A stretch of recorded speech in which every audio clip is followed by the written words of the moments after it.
Going to chat with Dr. Vita. Hi there. Hi, everybody. So excited to chat with Dr. Vita. Hi, boo. I just got on. Hi, everybody. I'm so excited to talk to Dr. Vita. Let me just... Dr. Vita's here. We're going to be talking about everything when it comes to women, women's health. I just got on. I can't keep up with you guys. Hi, everybody.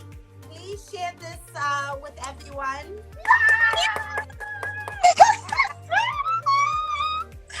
Hey, girl. Oh, my God. I'm so excited to see you again. I'm so excited to see you again. I'm so excited to have this conversation. I'm just letting everyone know that we're on real quick. Feel free to share this in your DMs to everyone. Send the link to everyone so that they can come on, because this conversation is so important. Like, we need this conversation. I am so excited that you're here. Hi, everyone. Oh, my goodness. Hi, everyone. We are talking to Dr. Vita today. I'm so excited. Hi, Jasmine. Oh, my God. I love y'all. I miss you guys. I'm in New York, everyone. Finally. I know, just for a little bit, not too long. Let me just You're having right much what we're fun. talking about. You're having way too much fun in Colombia. Come back over here to the grand United States with the rest of us. You guys, please stick around and share this conversation. It is the most important conversation in life that we're gonna have. Hi, everyone. Let me just write what we're talking about. Dr. Vita, I am so excited that you're here. I am so grateful. And thank you for taking the time out of your busy schedule to chat with me. I'm going to write it with Dr. Vita. I'm going to pin what we're going to be talking about, everybody. So please, if you have any questions for Dr. Vita or myself, please go ahead and just... Let me pin this comment. Just go ahead and write it. Okay, hi everybody. I miss you guys. I love you guys. Can you guys see me clearly? Put a 1 in the comments if you can see myself and Dr. Vita clearly. Okay, so tonight we're going to be talking about fibroids, infertility, and periods. So this is a conversation that is not just for women, but also for men. So if you have a wife, if you have a girlfriend that's dealing with heavy periods, irregular periods, all those issues, menstrual cycles, all that type of stuff, you need to be here.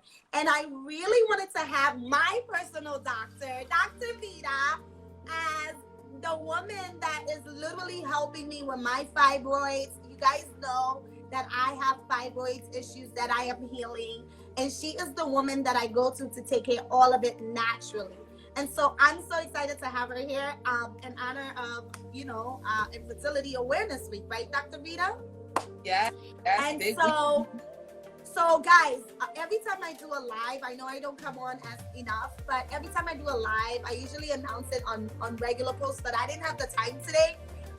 Please share this live and tell people you need to listen to this. And if you have any questions, use the question box and send me a message and I will answer it, myself and Dr. Vita. And second, this is a community. We all like to chat together. If you are confused, if I'm too loud, if I'm frozen, leave the number 1 and then I will respond to you guys. But I am so happy Dr. Vita is here. I think many of you guys will really appreciate this chat. And if you are a Black woman specifically, suffering from fibroids, infertility issues, having really bad cramps and periods, it is not normal. And Dr. Vita is here to handle it. So without further ado, guys, I'm so excited to have the queen herself, Dr. Vita K. Dr. Vita, please tell everyone a little bit about you, your background, and what it is that you do. Yumi, I'm so happy to be talking to you. You always bring a smile to my face. I can't even be sad around you. It's impossible. I love you. I love you. Thank you for being awesome and amazing. So, hi everyone. My name is Dr. Vita. I have had my fair share of health issues in my past. I've struggled with hormonal issues. I've struggled with menstrual cycle issues. I've struggled with fertility issues. And traditional medicine just could not help me out. I feel like every time I'm sick, the MD route just doesn't help me personally. Initially, I wanted to become an MD, PhD, so I wanted to have my dual doctorate and practice as a physician. But then when I was in school, I got sick and my hormones were out of whack, cystic acne, bloating. My periods were terrible. They were painful. There was clots coming out of it. I mean, I was miserable. And so I went to doctors like, hey, this isn't normal. This isn't me. I'm not myself. I change around my cycle. I can't thrive when I am this way for once a week, every month. And so traditional medicine had nothing for me. So I found my own way of doing things. And then that's when I said, you know what, I'm not going to practice. I am going to help women all over the world do things naturally. And so that's what I do. And so Dr. Vita's story, I remember when she told me her story, I was so incredibly touched. Can you please share your story about having your baby and how you didn't even have a desire for children, and then you realized, et cetera, et cetera. Go ahead. Okay, so maybe I don't know if my best friend is on, but I always think back to when I was 22, 23, 24, we're riding in the car, and I'm like, nah, we'll never have children. Like, we're just gonna live life and go to all over the world and just do whatever we want, and I don't want children. They're just gonna mess my life up, blah, blah, blah. And then I met the right man, and then I just wanted to have his children.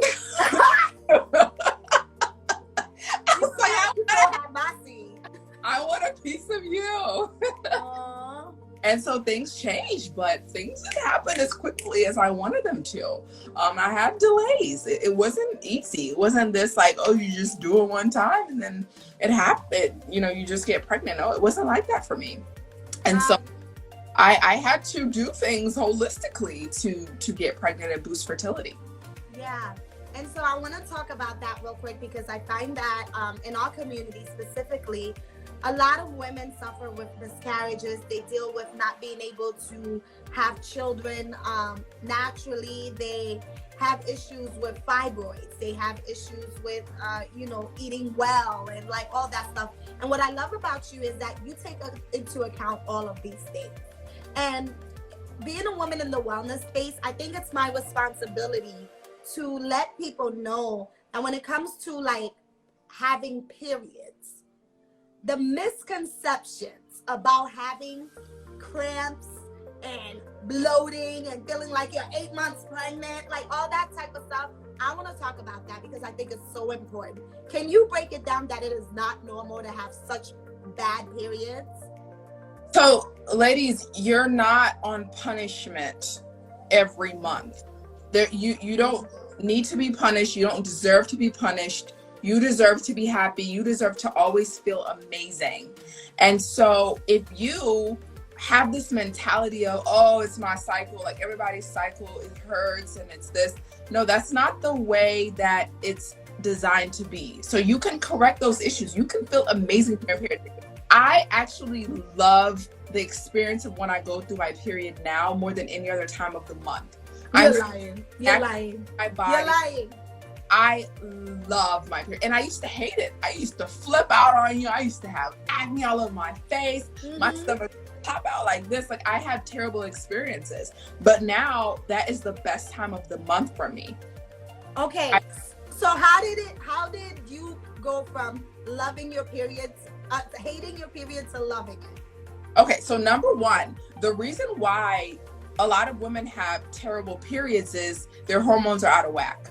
Okay, even the women that have the most extreme cases, the women that have endometriosis, the thing that triggers endometriosis is your hormones are out of whack, and so you start producing excess tissue.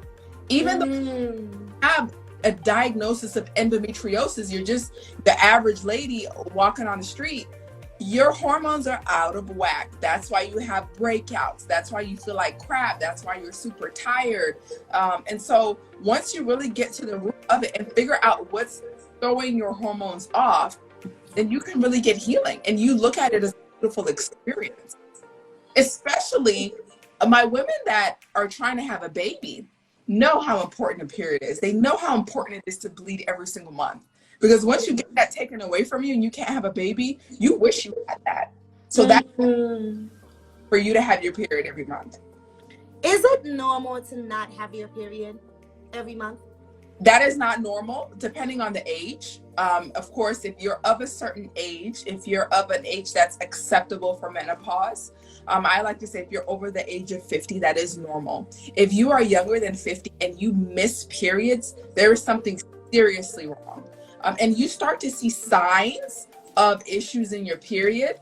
And if you don't pay attention to that, then you'll lose your period. And so it starts by your period going away for small pieces of time, and then eventually it just goes away. So I have a doctor, obviously. I have my own OBGYN that I go to as well, in addition to you.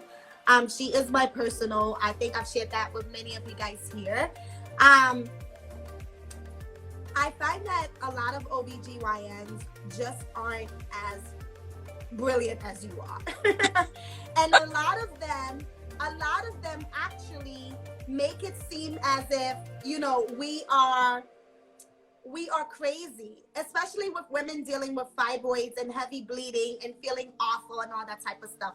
My question for you now is, how does one of us tell our OBGYN to like keep trying? Sometimes you're supposed to just naturally trust the doctor, right?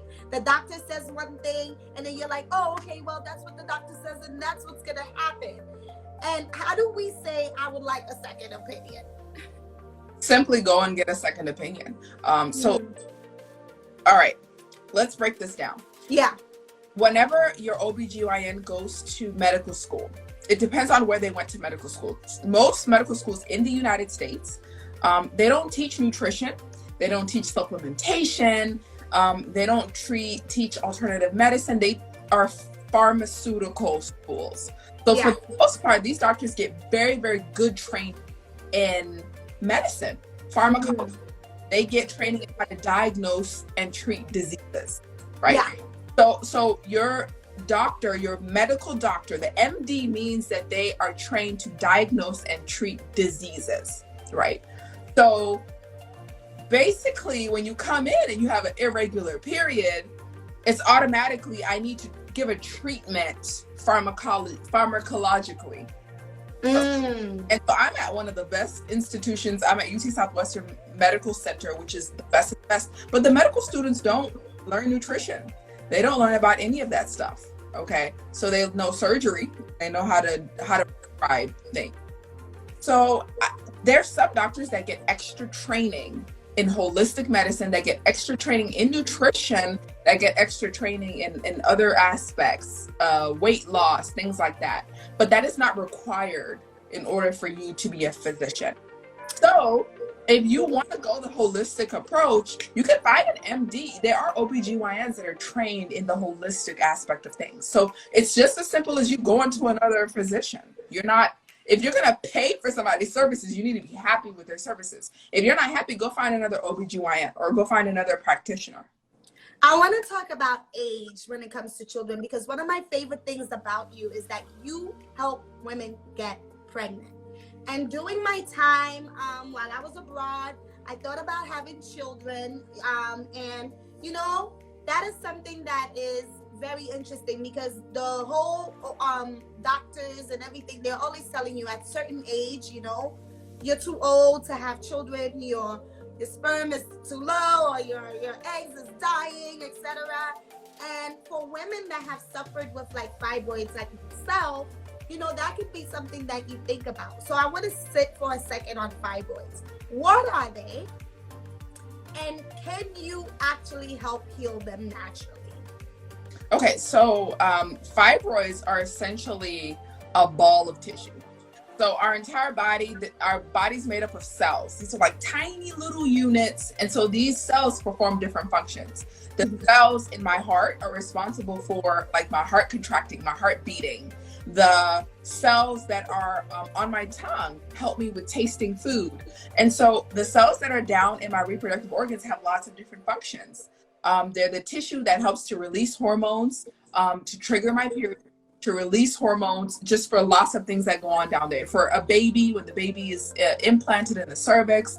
And so all it takes is just one of those cells that is kind of abnormal, and it just starts growing and growing and growing. And it starts releasing like some proteins and things that make it a ball.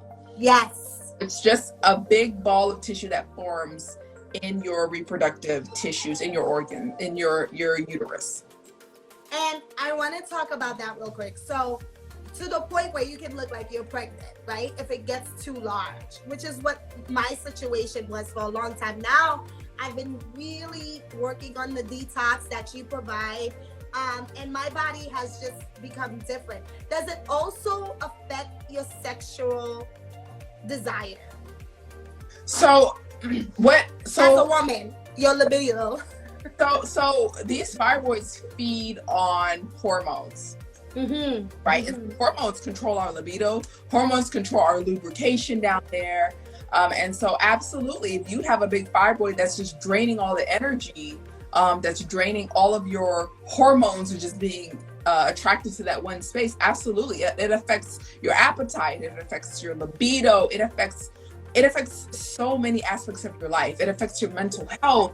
Fibroids are very, very serious. And I hate how there's this thing that's out there that's like, oh, fibroids are normal. Like, you know, after the age of 35, it's normal for women in the African American community to get fibroids. I hate hearing that. Let's not make things to be wonderful. Look at who is this yoga stay? She's amazing. She's expressing herself. Okay, thank you for speaking. Let's say you are in a relationship and you're dealing with these issues, irregular periods, fibroids, the desire to want to have children. How can your partner be supportive? I'm sure that is something that you went through, having your baby. Because as a woman, you may want to be sexually active with your partner, but you may not feel it because of this specific issue. And it can be frustrating. It can make you also like not feel like you're sexy enough, like all those other things. So what advice would you give the men if they want to support their partners in any sort of way, especially with infertility? Because I know infertility is Infertility Week. And like there are so many people that are desiring to have children. And that is one of the reasons why I'm so happy I found you and you agreed to have this conversation, because you have helped so many women. You are so graceful in the way that you help people. It is phenomenal to me. So I wanted to know, how does a person support their partners? Step up the compliments. Step up the compliments, because you don't even know the full story of what's going on in the woman's head. She feels fat, maybe because of the bloating. She feels unattractive. She feels like some women, the women that I work with, find that they have this paranoia that their spouse is going to cheat on them. There are just so many different emotions that are going through that you don't even realize. So step up the compliments. Step up you're beautiful. Step up the roses. Don't wait for Valentine's Day. Just really step up and support that person's love languages and really show them extra love. Show them extra attention.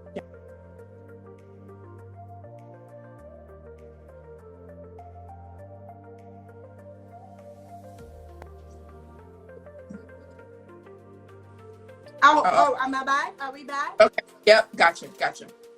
All right. So yeah, men, please step it up. And actually, I have a following of men.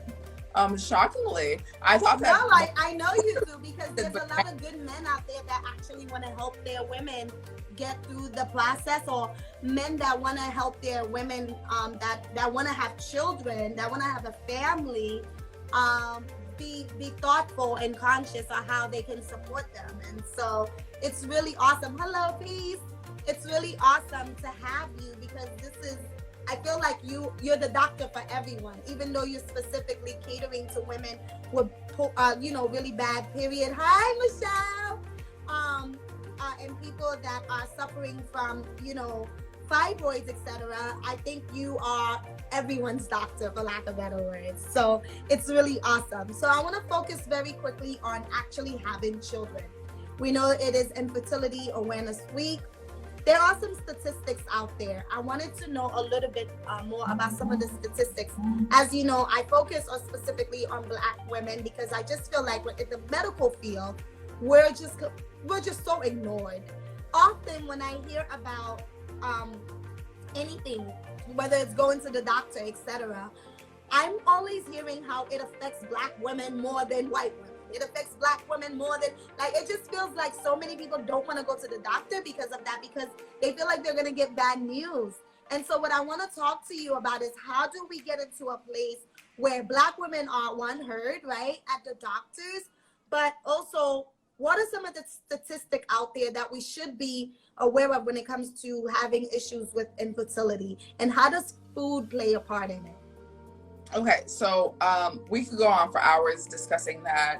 I was just before we had this live, I was in a clubhouse with, it was a very mixed group. I was the only African-American moderator that was on there. And then we had an African-American lady that asked the question and said, hey, I have fibroids and I'm having fertility issues. And I'm doing a lot of research, but I'm just not finding anything that gives me any answers. And so that's when everyone else said what they had to say. Then I was like, you know what? I feel you. I'm a member of your community. And we have so many health disparities within our culture that we don't even know where it's coming from. There's not enough funding to study it. I actually have a laboratory. So I'm on the front lines of figuring out and discovering therapeutics. And if I put in a grant to study such and such in African-American women, there's no way I would get funding for that. I don't give money for that. To figure out why we have these disparities in the African-American community. In terms of you communicating with your provider, it's hard to find. All I can say is you have people like me. You have people that are in this online space. Use us. Just send DM and say, hey, I'm thinking about this. I live in this area. Do you know somebody? Sometimes, I have colleagues that are everywhere. So I would say once you find one, and social media is great. Once you find one that speaks your language, that's a part of your community, reach out and say, hey, this is where I'm at on my journey. The doctors have said this. Do you know somebody that is a good provider that I could go to in my area?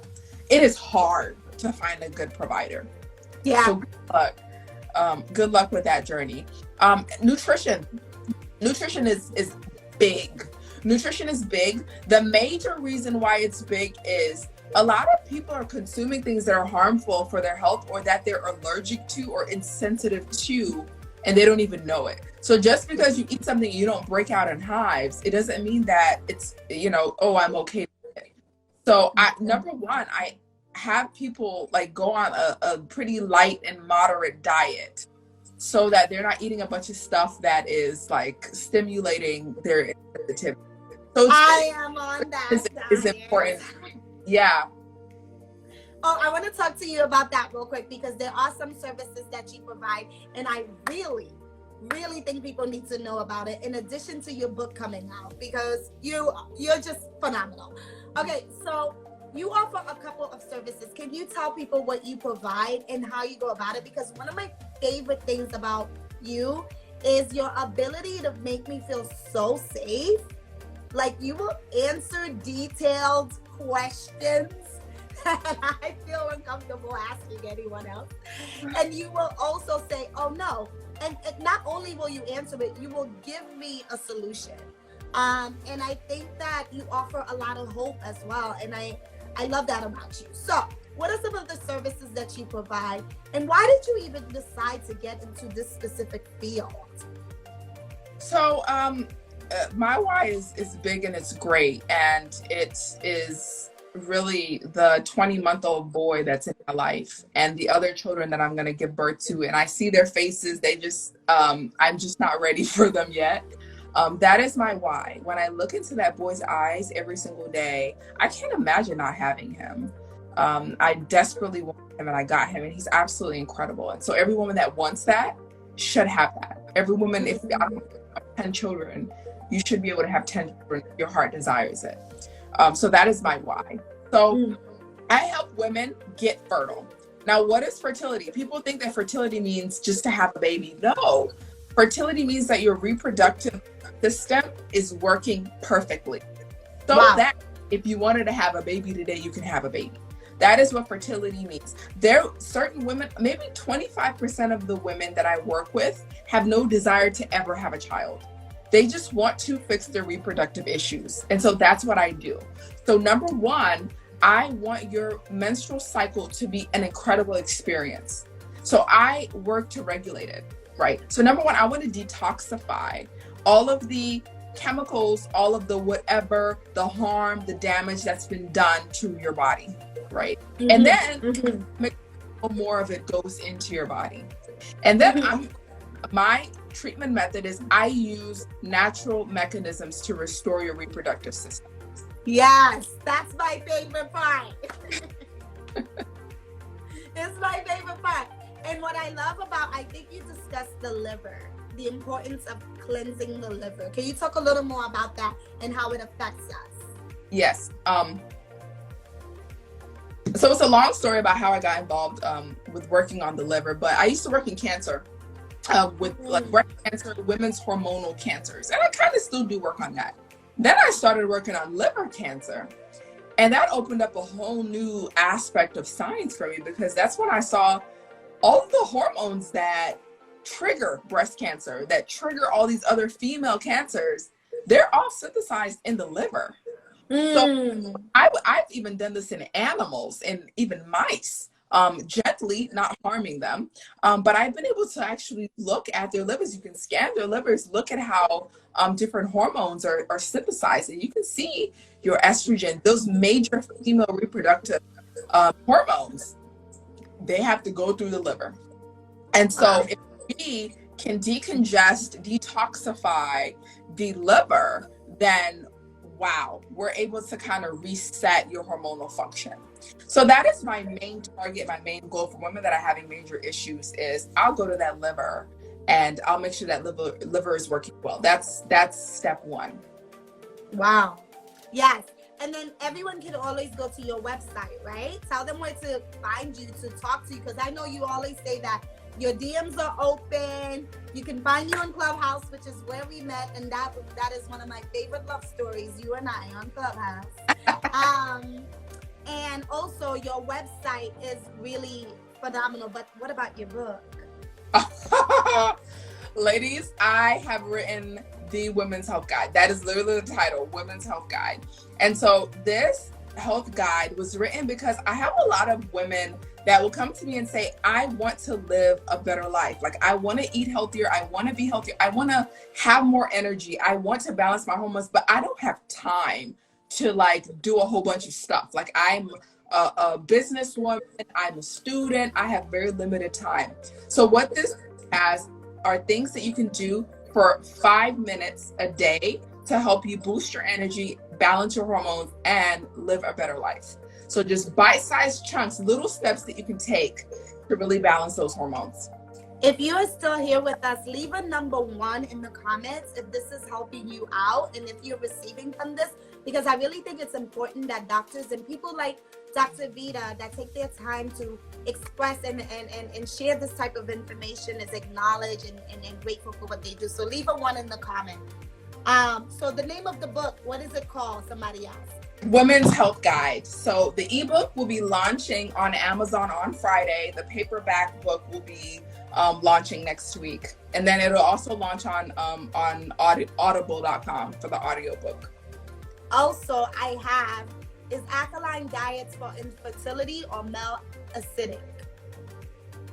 Okay, so I'm not the best person to talk about that. Dr. Sebi is the best person to talk about alkaline diets. I have not. When it comes to fertility, I don't put labels like alkaline diet. I just don't. I haven't studied enough of Dr. Sebi's stuff for me to claim that my diet is an alkaline diet. So I do include meat. Yes, that's my favorite part of doing your detox. Like, right. So I think I used to be a vegan, and when I decided to be a vegan, you know, I did see a difference with my fibroids issue. However, I also lost my period. and I had a lot of issues with that diet or lifestyle for those that are vegan. And I realized that it wasn't necessarily for me. And also, I really love my life and I really love food. And so there was a lot of things I didn't want to give up. And I wasn't willing to be like, I didn't want to give up this type of food, but I also didn't want to have surgery. And so I wanted to know, how can I still eat healthy and take care of myself? And one of my favorite things about doing your detox is the fact that you can eat meat.